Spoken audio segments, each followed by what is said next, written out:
ॐ अखण्डानन्दसम्बोधो वन्दनाद्यस्य जायते गोविन्दं तमहं वन्दे चिदानन्दतनुं गुरुं शङ्करं शङ्कराचार्यं केशवं बादरायणं सूत्रभाष्यकृतौ वन्दे भगवन्तौ पुनः पुनः ईश्वरो गुरुरात्मेति मूर्तिभेदविभागिने व्योमवद्व्याप्तदेहाय दक्षिणामूर्तये नमः।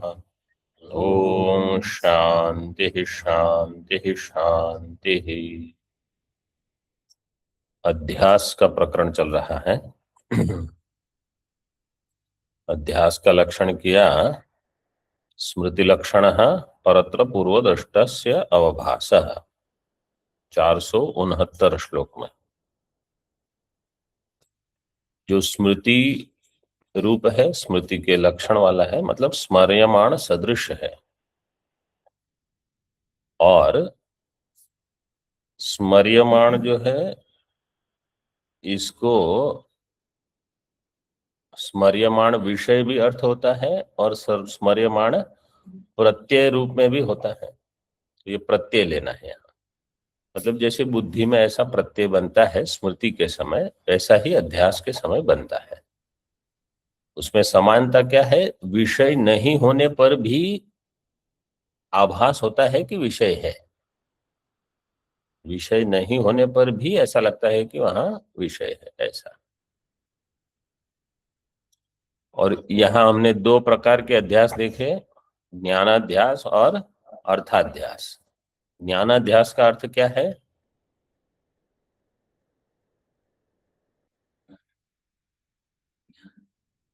ज्ञानम ज्ञानम एवं अध्यास। भाव में भय प्रत्यय किया है, मतलब जो अवभासनम है, अवभासनम का अर्थ है वो दिख रहा है, तो अवभासनम ही अध्यास है। भासना, पदार्थ का भासना, ये अध्यास है। और अर्थाध्यास का अर्थ क्या है? अवभास्यते इति अवभास। अवभास्यते इति अवभास। उसका अर्थ क्या हुआ?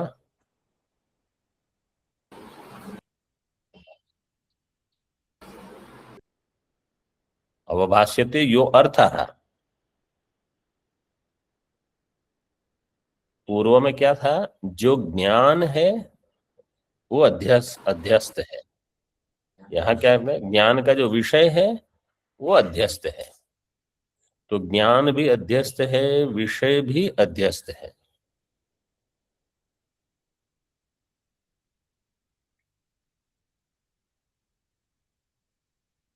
ये जितने पद हैं, जितने स्पष्ट हो उतने विचार के लिए आपको सामर्थ्य बढ़ जाएगा।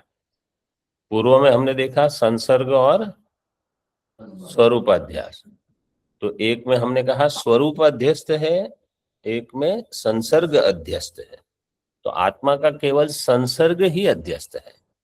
तो इससे जो संसृष्ट रूप बन रहा है आत्मा में, ये अध्यस्त है, ये वास्तविक नहीं है। ये अभी हमने देखा ज्ञान अध्यास और अर्थ का अध्यास। ज्ञान भी अध्यस्त है। तो रज्जु में जो सर्प भासता है वो सर्प अर्थ है, सर्प का ज्ञान ज्ञान है। ठीक है? तो सर्प का ज्ञान भी मिथ्या है, सर्प भी मिथ्या है।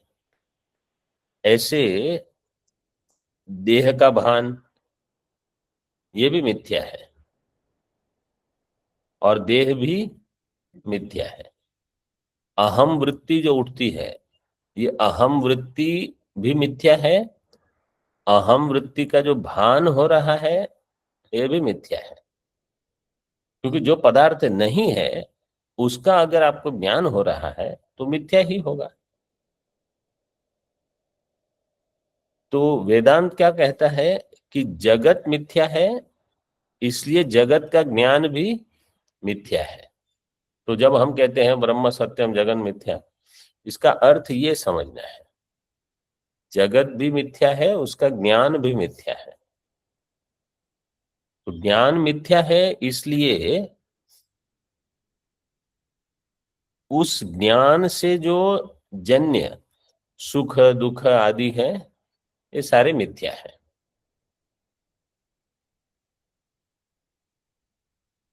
और एक अध्यास जो अभी यहां नहीं लिखा है, लेकिन जिसको कहते हैं धर्म अध्यास और धर्मी अध्यास। तो धर्मी का अध्यास हुआ और धर्मी के धर्म का अध्यास हुआ। तो आत्मा धर्मी है, अनात्मा धर्मी है। अनात्मा जो धर्मी है वो स्वयं अध्यस्त है और उसके धर्म भी अध्यस्त है। आत्मा स्वयं अध्यस्त नहीं है, स्वरूप उसका अध्यस्त नहीं है, लेकिन इस आत्मा और अनात्मा में धर्मी अध्यास भी होता है। मतलब आत्मा जो धर्मी है वो अनात्मा में अध्यस्त हो जाता है। उसका परिणाम क्या होता है, उसका कोई दृष्टांत? जैसे अयोगोलक और वन्नी, इन दो का धर्म अध्यास और धर्मी अध्यास हम देते हैं।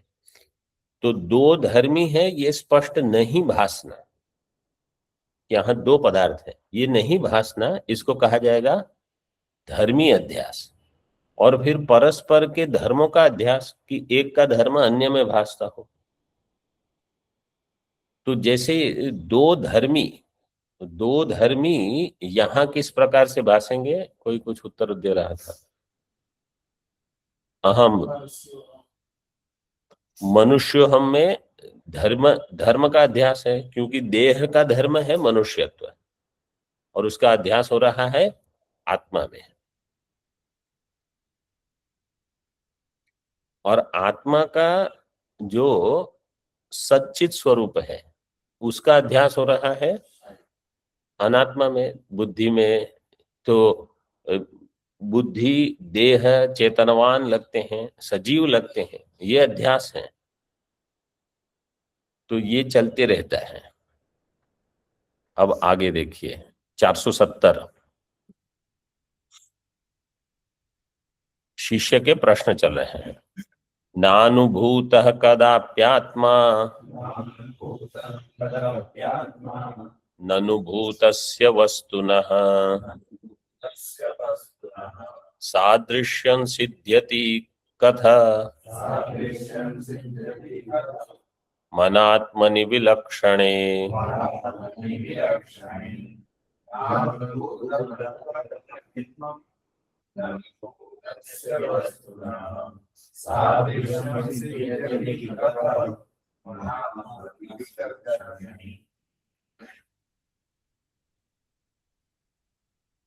आत्मा कदापि न अनुभूतः,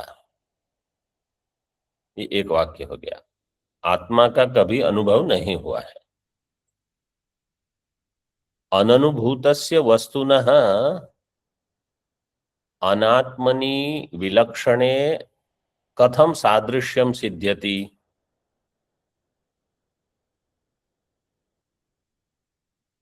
अथवा केवल इतना रखिए, अननुभूतस्य वस्तुनः सादृश्यम कथम सिद्ध्यति, यहां तक। जिसका अनुभव नहीं हुआ उसका सादृश्य कैसे आप कहोगे? सादृश्य का अर्थ क्या है? सादृश्य की परिभाषा आप मत बोलिए, ऑनलाइन वाले कोई बताएंगे। सादृश्यम, तर्क संग्रह।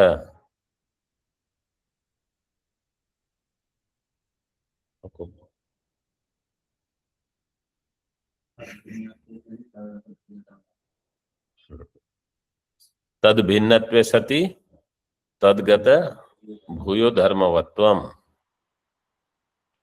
सरल परिभाषा है, इसको याद रखेंगे, बहुत बार देखी हमने। राम और भरत में सादृश्य है, तो भिन्न है, लेकिन भूयो धर्म में समानता है। तदगत भूयो धर्म वत्वम, तो उसके जैसे हैं। इसी प्रकार लक्ष्मण जी और शत्रुघ्न में जागृत और स्वप्न तद भिन्नत्वे सति तदगत भूयो धर्मवत्वम, उसके समान है जागृत और स्वप्न। और प्राज्ञ और तुरीय, तेजस कहाँ, प्राज्ञ और तुरीय, इनमें भी समानता है लेकिन भेद भी है, वही बताया वह हम कारिका में। सादृश्य केवल चैत्र मैत्र घटपट के वहीं सीमित नहीं रखकर जहां हमको वास्तव में चाहिए वहां लगाते रहना, इस परिभाषा को याद कर लेना। तो अननुभूत में सादृश्य कहाँ आप कहोगे? आत्मा का जब अनुभव ही नहीं हुआ है तो सादृश्य कैसे होगा? ये द्वितीय प्रश्न हुआ। तृतीय अगले श्लोक के साथ है, अगला श्लोक देखें। अनात्मन्यात्मा अनात्मन्यात्मताध्यासः कथमेष समागतः निवृत्तिः कथमेतस्य केनोपायेन सिद्ध्यति।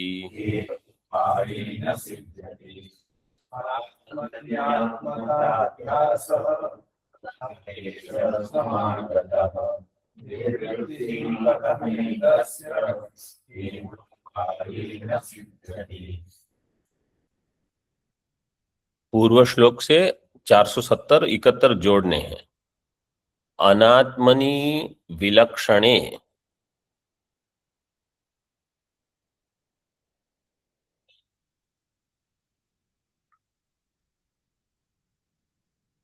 अनात्मनि आत्म अध्यासः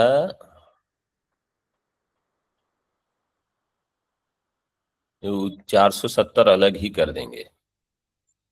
तो अननुभूतस्य वस्तुनः कथम अनात्मनि विलक्षणे सादृश्यम सिद्ध्यति। आत्मा जो अनुभूत नहीं है उसका अनात्मा से जो कि उससे विलक्षण है उससे सादृश्य कैसे होगा, ये 470 वहां पूरा हो गया। आगे अनात्मनि आत्मता अध्यासः एषः कथम समागतः, एषः अनात्मनि आत्मता अध्यासः कथम समागतः। अनात्मा में आत्मता का अध्यास कैसे हुआ, अनात्मा में आत्मा के धर्मों का, आत्मा के संसर्ग का अध्यास कैसे हुआ। अगला प्रश्न है एतस्य कथम निवृत्ति ही, एतस्य अध्यासस्य कथम निवृत्ति, और फिर केन उपायेन सिद्ध्यति। कथम का अर्थ है केवल संक्षेप में उत्तर, उपाय से उसका विस्तार। ऐसे दो प्रकार से उत्तर उसका अध्यास की निवृत्ति के लिए, ये दोनों बताइए। टीका में देखिए, आत्मा कदापि न अनुभूतः विषयतया ज्ञातो न भवति। आत्मा कभी भी अनुभूत नहीं है, विषय रूप से ज्ञात नहीं है। तस्य अननुभूतस्य वस्तुनः सादृश्यम विलक्षणे अनात्मनि कथम सिद्ध्यति। तस्य अननुभूतस्य वस्तुनः, उस अननुभूत वस्तु में सादृश्य आप देख रहे हो किसके साथ, अनात्मा से जो कि इससे विलक्षण है। अनात्मा शब्द ही कहता है कि न आत्मा अनात्मा, तो न में तत्सादृश्यम ये भी एक है। फिर तद अल्पत्वम, यहां अल्पत्व तो नहीं घटेगा, यहां तो विरोध ही है वास्तव में। तो कथम सिद्ध्यति, उसका विस्तार करके बताते हैं। आत्मा तो नित्य शुद्ध बुद्ध मुक्त स्वरूप तथा अनात्मा अनित्य अशुद्ध जड़ बद्ध स्वरूप। आत्मा कैसा है, नित्य शुद्ध बुद्ध मुक्त स्वरूप, जो नित्य शुद्ध है, उसमें कोई अशुद्धि नहीं, बुद्ध रूप है, ज्ञान स्वरूप है और मुक्त है। और अनात्मा अनित्य है, अशुद्ध है, जड़ है, बद्ध है। इनका सादृश्य कैसे होगा? तयोः कथम सादृश्यम तुल्यत्वम शक्यते। एष अनात्मनि आत्मता अध्यासो, अनात्मनि आत्मबुद्धि, अनात्मनि आत्मबुद्धिर देहेन्द्रियादिषु अहम प्रत्यय। देह, इंद्रिय, इन सब में जो अहम वृत्ति बनती है, ये कैसे हुआ? कथम समागत है। घट में अहम बुद्धि कभी नहीं बनती, तो देह में अहम बुद्धि कैसे होती है? घट भी अनात्मा है। ये प्रश्न अन्य प्रकार से ऐसे करते हैं। स्वप्न में घट को हम इदम मानते हैं और देह को अहम मानते हैं, तो यहां भी इदम क्यों नहीं बनता? यहां अहम क्यों होता है? क्योंकि स्वप्न में तो ये भेद नहीं है। जागृत में आप कहो कि ऐसे संस्कार है कि इसको यहाँ तादात्म्य है इसलिए अहम मानते हैं, वहां कम है इसलिए उसको इदम मानते हैं। इस स्वप्न में कहाँ है? तो वहां उत्तर यही है कि जैसे जागृत में संस्कार बने हैं वैसे स्वप्न में उद्भूत होंगे। तो अगर जागृत में देह के लिए अहम बना है और घट के लिए इदम है, तो स्वप्न में भी ऐसे ही चलेगा। कि कैसा विचित्र है। हालांकि दोनों वैसे ही समान अनात्मा है। जैसे संस्कार इकट्ठे हुए हैं ऐसा अनुभव होगा।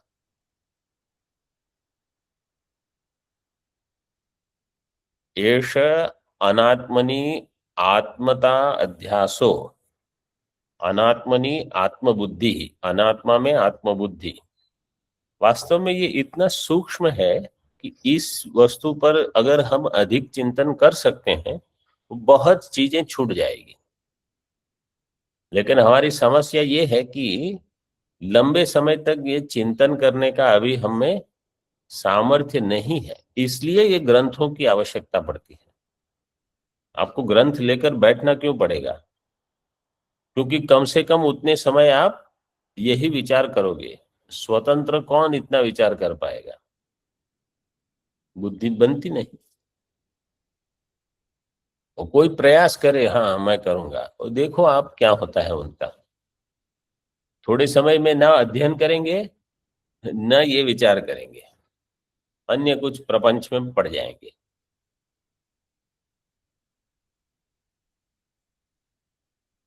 बुद्धि अनात्मनि आत्मबुद्धि देहे इंद्रियादिषु अहम प्रत्यय कथम समागतः। एतस्य निवृत्तिर नाशः केनोपायेन, केनोपायेन कथम सिद्ध्यति। ये कथम बोल्ड में होना चाहिए। कथम सिद्ध्यति, क्योंकि श्लोक में कथम दो बार है, द्वितीय पाद में तृतीय पाद में। कथम सिद्ध्यति उपायस्य विनियोगः कथम भवेत्। उपाय का विनियोग मतलब उपाय कैसे लगाना। जैसे आपको समझो उत्तर दिया जाए निवृत्ति अध्यास की कैसे होगी? ज्ञान से होगी। ठीक है, तो अब ज्ञान सीधे कैसे आएगा? तो बोले श्रवण करना पड़ेगा।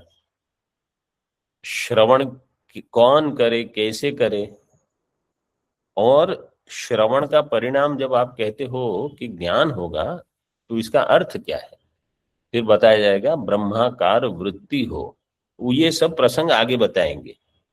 तत्वमसि महावाक्य का श्रवण करना, श्रवण कैसे करना, और ब्रह्माकार वृत्ति उदित होगी वो नाश करेगी। तो ये उपाय इसका जो है उसको बताएंगे आगे। तत्वमसि वाक्य समझना कैसे, कथम भवेत् इत्यर्थ। तथा ही अननुभूतस्य अविषयस्य कथम अध्यास संबंधः शुक्तौ रजत भ्रम कालेपि शुक्तेर अनुभूयमानत्वात् न तथा त्वम आत्मनि दृष्टम इति। अननुभूतस्य अविषयस्य, आत्मा जो कि अनुभूत नहीं है, ऐसा अननुभूत आत्मा जो कि अविषय भी है, पहले कह दिया था ये विषय नहीं बनता इंद्रियों का, तो कथम अध्यास संबंध है, फिर वहां अध्यास संबंध कैसे होगा? सुक्ति में तो सुक्तौ रजत भ्रम काले अपनी सुक्ते है अनुभूयमानत्वात्, सुक्ति का तो पहले भी अनुभव हुआ है और उस समय भी अनुभव होगा। रजत भ्रम काले अपि ईदम अंश का अनुभव होगा। तो सिद्धांत कहेगा वैसे ही आत्मा के भी एक अंश का अनुभव होगा और एक का नहीं होगा। तो पूर्व पक्ष क्या कहेगा? दोष, इसमें दोष क्या है? जैसे सुक्ति के ईदम अंश का भान होता है, सुक्तित्व का भान नहीं होता है, ऐसे ही आत्मा में भी हो, तो दोष क्या है इसमें? ज्ञान नहीं होता, अध्यास की निवृत्ति नहीं होगी। क्यों? तो सुक्ति को हम जानेंगे ही नहीं तो रजत का फिर ज्ञान कैसे विकास करेगा? नहीं, सुक्ति को जानेंगे नहीं। मैं क्या बता रहा हूं, ठीक से इसको समझिए।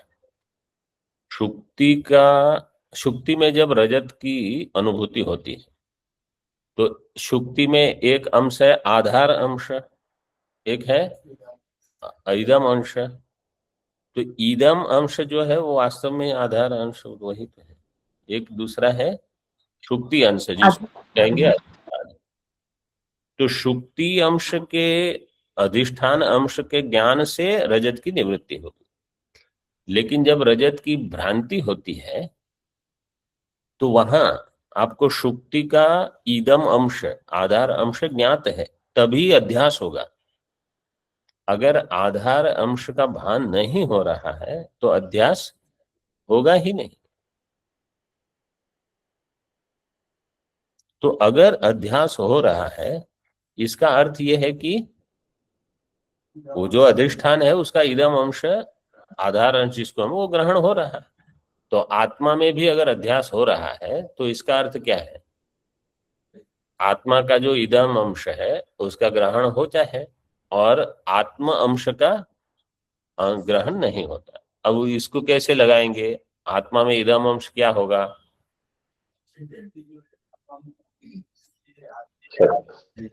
अंश, आत्मसत्ता। आत्मसत्ता, सत्ता जो है, क्योंकि सद्रूप चिद्रूप जिसको हम कहते हैं वो तो दोनों में भासता है।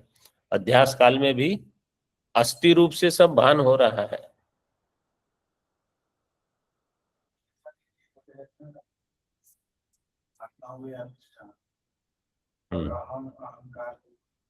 आधार अहं,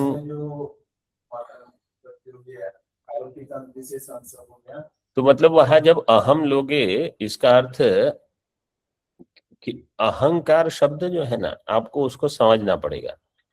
क्योंकि अहंकार जो है इसमें अध्यस्त अंश भी है। जो अंतःकरण की वृत्ति आप कहोगे वो तो जड़ अंश है। वो कैसा है? जैसे रजत। और वहां एक आत्मा का भी अंश है। तो अहम वृत्ति में एक हो गया चिदाभास अंश और एक हो गया वृत्ति अंश। तो जो वृत्ति अंश है वो अध्यस्त है और आत्मा जो है वो चिदाभास रूप से उपलब्ध है। ऐसे उसका विभाजन आपको करना पड़ेगा। जहां कहीं भी अहम वृत्ति शब्द आ गया, आपको ही विश्लेषण करना होगा कि ऐसा इसमें से किस अंश को किस तरह बता रहे हैं। और कहीं कहीं केवल अहम बोल देंगे। अब आपको देखना है अहम से आत्मा लेना है कि अहम से वृत्ति लेनी है, वो भी विभाग आपको करना पड़ेगा। तो आत्मा में तो कहाँ कोई ये कहेगा कि आप तो आत्मा को निरंश मानते हो, तो यहाँ ये विभाग कहाँ हुआ? तो अद्वैत सिद्धि में ऐसे बताया है कि एक वहां सामान्य अंश और विशेष अंश ऐसे नहीं लेकर जो सामान्यतया ज्ञात है और विशेषतया ज्ञात है। जब आत्मा सामान्य रूप से ज्ञात है तब अध्यास होगा। वास्तव में जब तक आत्मा सामान्य रूप से ज्ञात नहीं है अध्यास नहीं होगा। अध्यास होने के लिए यह आवश्यक है कि आत्मा का सामान्यतया भान हो, विशेषतया भान न हो। जैसे रज्जु का, शुक्ति का सामान्यतया भान हो, विशेषतया भान न हो, तभी अध्यास होगा।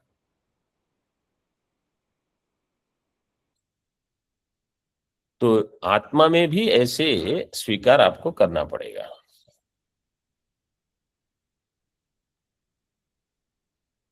तो ये शिष्य के प्रश्न, और आगे प्रश्न बताते हैं। तो इसमें दोष ये है कि निरंश आत्मा में तो अंश व्यवहार नहीं कर सकते। ऐसा नहीं कह सकते कि जैसे शुक्ति में इदम अंश ज्ञात है और शुक्तित्व अंश ज्ञात नहीं है। शुक्ति में तो ये भेद कर सकते हो, आत्मा में ऐसा नहीं है। तो आत्मा को आपको कहना पड़ेगा सामान्यतया ज्ञात, विशेषतया अज्ञात, विशेष रूप से भान नहीं। मतलब आत्मा अपरिच्छिन्न है, ये भान नहीं हो रहा है। अभी भी अध्यास समय में अहम अस्मि भामी, ये भान हो रहा है। लेकिन मैं अपरिच्छिन्न हूं, अनंतोस्मि, ये भान नहीं होता। इसके कारण दुख होता है।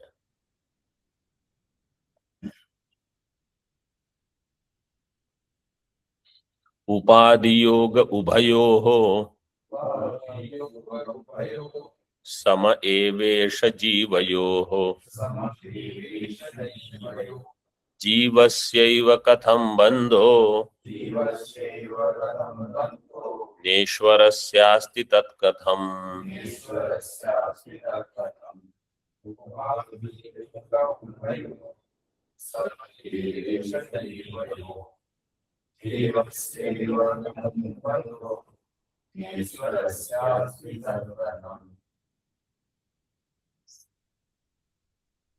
उभयोः उपाधि योगः, उभयोः ईश जीवयोः उपाधि योगः सम एव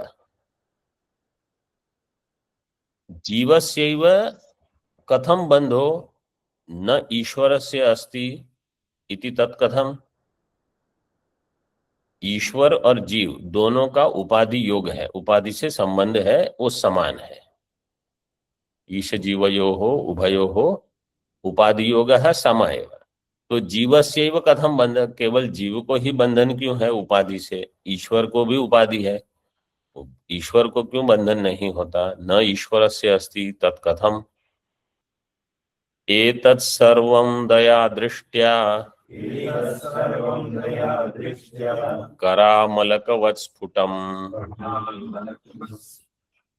प्रतिपादय सर्वज्ञ श्री गुरो करुणानिधे।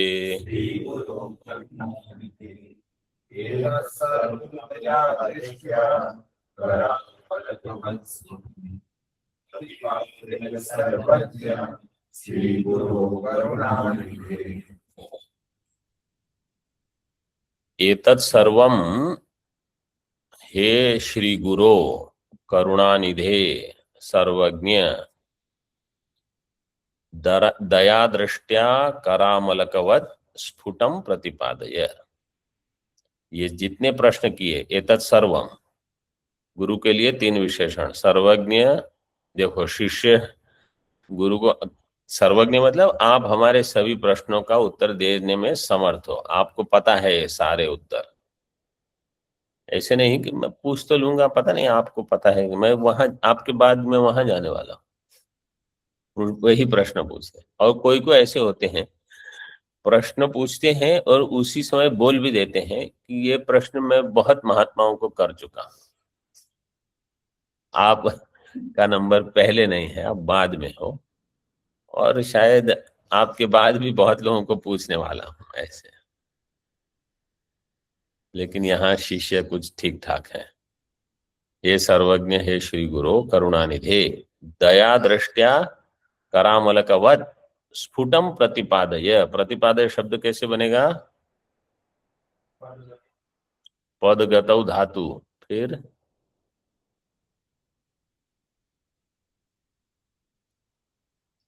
प्रति उपसर्ग है, प्रति उपसर्ग पूर्वक पदगतौ धातु, आगे क्या होगा? पा णिच है, णिच होगा प्रतिपादय, प्रतिपादय क्या लकार होगा? लोट लकार, कुरु आप करो, वो लोट लकार मध्यम पुरुष एक वचन, इतना तो सिद्ध हो गया। प्रति उपसर्ग पूर्वक पद धातु हो, णिच प्रत्यांत लोट लकार मध्यम पुरुष एक वचन परस्मय पद में। अब णिच करने से पद का हो जाएगा पाद और ई रहेगा, ठीक है। और मध्यम पुरुष से सी है, सी का हो गया शेर है पिच, तो शेर है पिच से ही आ जाएगा।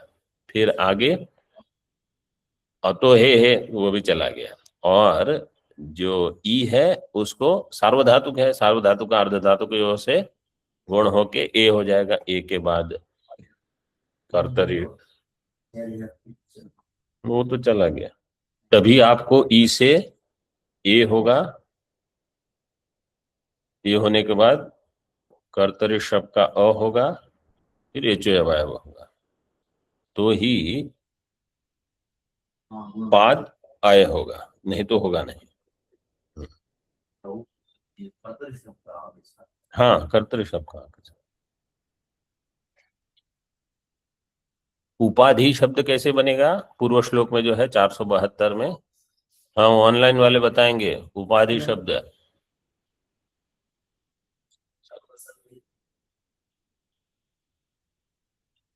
की प्रत्यय स्वामी जी। की प्रत्यय कहाँ लगना है? उपसर्ग पूर्वक, फिर दुधाई, दुधाएं धारण पोषण है, उपसर्गे गो की, उपाधि योग, उपाधेर योग, उपाधि योग। टीका में देखिए, ईश जीवयोर उभयो हो समः समान एव उपाधि योग, उपाधेर योग संबंध, उपाधि से संबंध दोनों का होता है। ईशस्य उपाधि ही समष्टि अज्ञानम उत्कृष्टा सत्व प्रधानत्वादि विशुद्ध सत्वात् माया। ईश्वर की उपाधि समष्टि अज्ञानम, ये पहले ही बता दिया था, 275 के करीब उसके बाद ईश्वर की उपाधि है ये समष्टि अज्ञानम उत्कृष्टा सत्व प्रधानत्वाद विशुद्धत्वाद माया। सत्व प्रधान होने से उसको विशुद्ध कहा जाता है, विशुद्ध सत्व, तो यह है माया। और जीव की उपाधि क्या है? जीवस्य उपाधिर व्यष्टि अज्ञानम निकृष्टा मलिन सत्वात् रजस्तमो युक्तत्वात् अविद्या कथिता। ईश्वर की उपाधि को माया संज्ञा दी जाती है जिसमें सत्व प्रधान है। जीव की उपाधि जो है वो निकृष्ट है, उसमें रजोगुण तमोगुण अधिक है, इसलिए वो सत्व मलिन कहा जाएगा।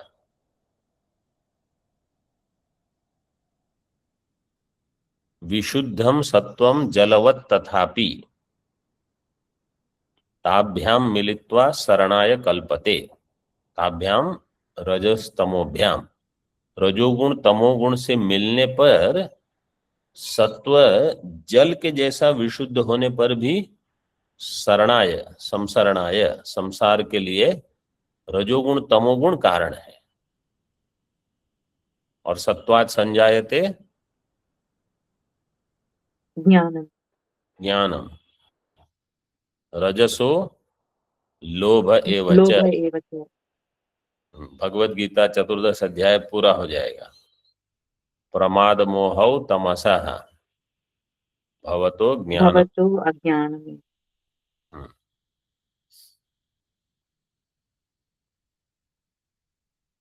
तो माया और अविद्या। एवं सति जीवस्यैव कथम बंधो भवति ईश्वरस्य तत् कथम न भवति। ऐसा होने पर जीव में ही क्यों बंधन है, ईश्वर में क्यों बंधन नहीं है। ईश्वरस्य तत् कथम न भवति। जीवस्यैव अज्ञान आवरणम न तो ईश्वरस्य। तस्मात् जीव का ही अज्ञान आवरण है, ईश्वर का नहीं है। ये क्यों। हे सर्वज्ञ श्री गुरो हे करुणानिधे दया दृष्टया सर्वम एतत् करामलकवत स्फुटम प्रतिपादय।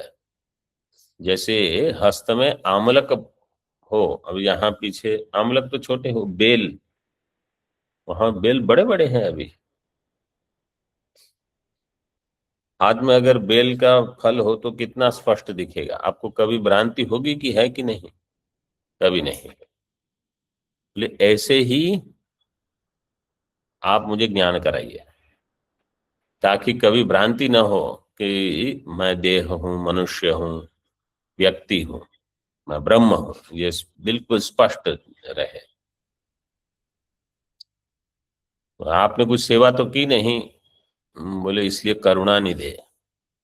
आप तो दया वाले हो, आप कुछ अपेक्षा नहीं करते हमसे, आप केवल पढ़ाते हो। दया दृष्टया हे करुणा निधे। वैसे भी सामान्य व्यक्ति क्या गुरु को देगा, वो खुद ही दुखी हैं, कुछ चीजें होती हैं उनके पास। ठीक है, अगर गुरु को आवश्यक है तो वास्तव में अन्य कुछ उपकार नहीं होता। अब ये जितने प्रश्न हुए हैं उनको एक साथ दिए हैं। अत्र एते अनुप्रश्न। अब ये प्रश्न क्यों हुए, अनुप्रश्न यहां लिख सकते थे, अत्र एते प्रश्न, अनुप्रश्न क्यों लिखा है। आप 464 65 देखिए, 464 465 64 में क्या कहा, अनात्मनो जन्म जरा मृत्यु क्षुधा तृष्णा सुख क्लेश भयादि धर्मान विपर्येण ही अतथा विधे अस्मिन् आरोपयन्ति आत्मनि बुद्धि दोषात्। अस्मिन् आत्मनि बुद्धि दोषात् आरोपयन्ति। आत्मा में बुद्धि दोष के कारण ये सबका आरोप होता है। किसका, अनात्मा के इन धर्मों का। अनात्मनः धर्मान, जन्म जरा मृत्यु क्षुधा तृष्णा सुख क्लेश सारे, ये 464 में कहा। और 65 में कहा, इसको कहा जाता है अध्यास। भ्रांति से जो अध्यास होता है, यत्र यद अध्यास तत्कृतेन गुणेन वा दोष मात्रेणापि सह न संबध्यते। सह का अर्थ क्या है, हाँ, अधिष्ठान। स का अर्थ है, टीका में दिया है, हाँ, अधिष्ठान, सो अधिष्ठान आत्मा। अधिष्ठान मतलब जो भी अधिष्ठान हो, चाहे वो सर्प का अधिष्ठान हो, चाहे अनात्मा का अधिष्ठान हो, जो भी अधिष्ठान होगा। तो ये किसने कहा, नहीं मतलब गुरु ने कि शिष्य ने, गुरु ने। गुरु जब शिष्य को कहते हैं कि तुम्हारे जन्म जरा मृत्यु क्षुधा तृष्णा सुख क्लेश ये सारे अध्यस्त हैं, ये भ्रांति है। मतलब कोई शिष्य कहे कि मेरी यह समस्या है और गुरु का उत्तर क्या हो, यह अध्यास है, मैं इनसे पीड़ित हूं, समझो। गुरु क्या कहेंगे, ये अध्यास है, क्या है। तो शिष्य क्या कहेगा, और ये कैसे संभव कैसे है, मेरी सारी समस्याओं को आप कहते हो मिथ्या है, अध्यास है। तो ये सुन के प्रश्न हुए हैं, इसलिए अनुप्रश्न। जब कभी हमको लगता है कि गुरु की दृष्टि में कोई समस्या नहीं है और शिष्य समस्या में दबा हुआ है, उनको लगता है कि कहाँ मैं तो बाहर ही नहीं निकल पाऊंगा, आज ये समस्या कल वो समस्या, तो इसलिए ये सब प्रश्न हुए कि ऐसे संभव अध्यास मतलब ये वास्तव में नहीं हुआ है, तो गुरु कहते नहीं हुआ, तो ऐसे कैसे हुआ? क्योंकि आप कहते हो अणुमात्रेण अपि स न संबध्यते, तो आपका संबंध ही नहीं हुआ, न जन्म जरा मृत्यु क्लेश कुछ नहीं हुआ है। तो ये सुन के आपको प्रश्न होने ही चाहिए कि ऐसा कैसे है, इसलिए ये अनुप्रश्न है।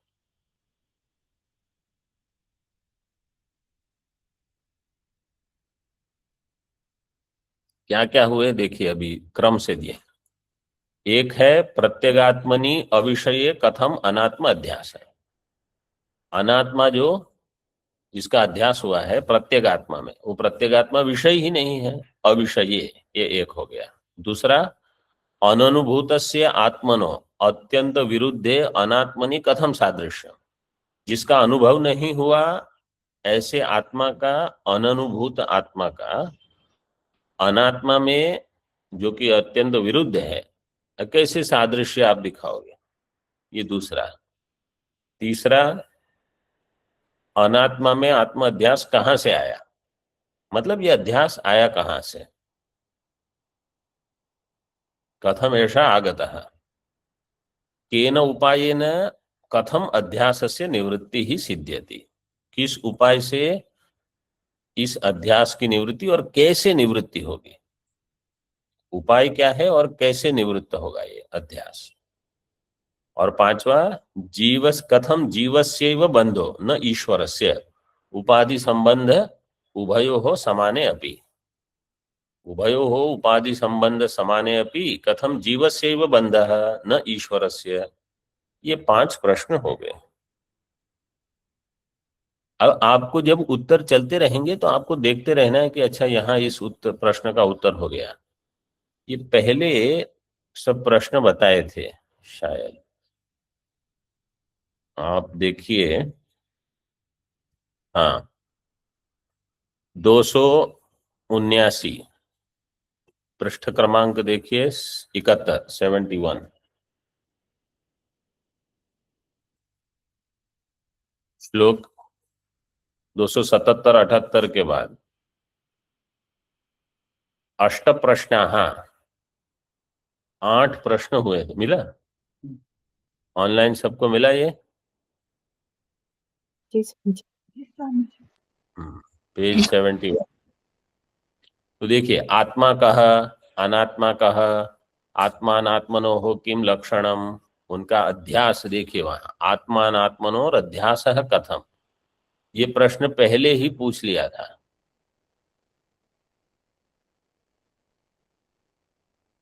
आत्मनि 277 में कहा आत्मनि अनात्म धर्माणाम आरोप, आत्मा में अनात्म धर्मों का आरोप, वो कैसे होगा? अब उसी का उत्तर अभी यहाँ चल रहा है। देखिए, सामान्य अध्यास श्लोक क्रमांक क्या से क्या दिए हैं, 463 से 501, तो अभी वही प्रकरण चल रहा है।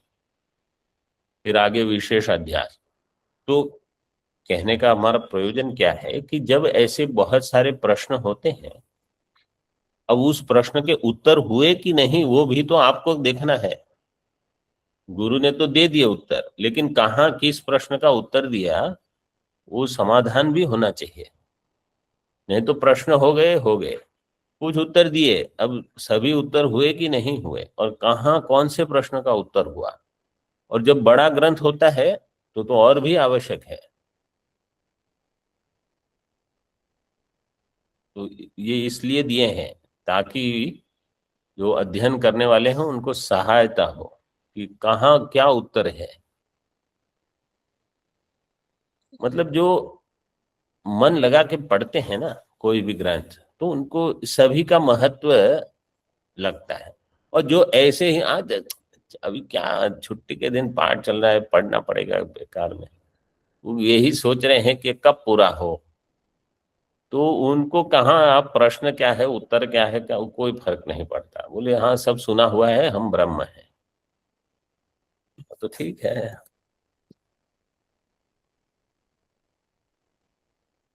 जैसा आपका दर्शन ऐसा आपको लाभ होगा। ठीक है, तो अभी आगे देखिए। अच्छा, यहां तक रखते हैं, ननु से आगे देखेंगे। ओम पूर्णमदः पूर्णमिदं पूर्णात् पूर्णमुदच्यते पूर्णस्य पूर्णमादाय पूर्णमेवावशिष्यते। ओम शांति शांति शांति। शंकरं शंकराचार्यं केशवं बादरायणं सूत्रभाष्यकृतौ वन्दे भगवन्तौ पुनः पुनः। ईश्वरो गुरुरात्मेति मूर्तिभेदविभागिने व्योमवद्व्याप्तदेहाय दक्षिणामूर्तये नमः। ओम शांति शांति शांति।